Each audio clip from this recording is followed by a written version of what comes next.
where you've been, what you've done, and what you have done to you. You are the part of the journey that God knew you were going to be. Now, the rocks that I usually talk about at Relationship Lifeline or anywhere you've heard me speak are the hardness of the heart, because in Matthew 19 it talks about when the Pharisees came to Jesus to trip him up. They said to him, "Hey, do you allow divorce like the law of Moses?" You know, Jesus said, "Well, look, it wasn't so in the beginning." And he goes, "Yeah, but Moses allowed divorce." They continued.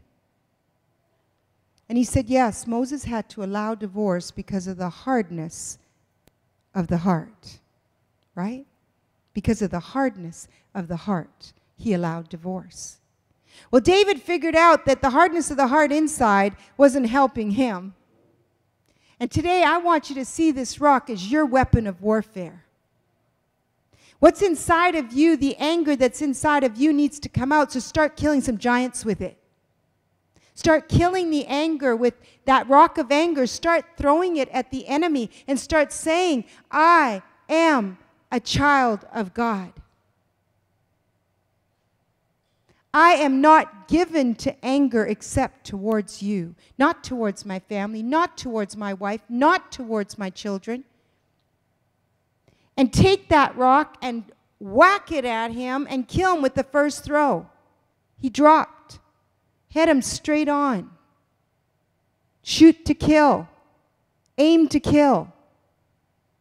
Those giants that come up against you that say you'll never amount to anything. Your marriage isn't going to make it. It'll never change. Look, I've done this, I've done that. It's not going to change. You pick up that rock of defeat and throw it at him and you say, "I am more than a conqueror."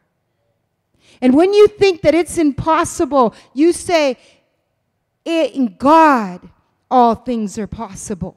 When they tell you you'll never make it, you'll never amount to anything, yes, but in God, in Christ, all things are possible. These rocks, don't keep them on the inside to harden your heart, that causes separation in relationships, that separates sons and fathers and mothers and daughters and husbands and wives. Don't keep those rocks inside of you. Throw them at the enemy and say, "Let no man break apart what God has brought together."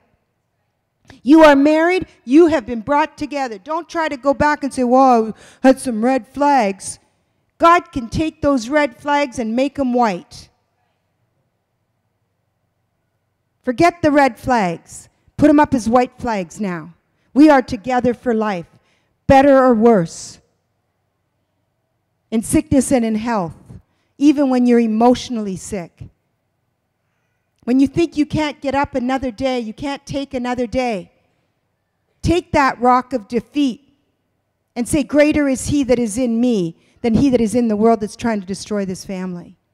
Come against him with your rocks. Don't harden your heart with it, no matter what.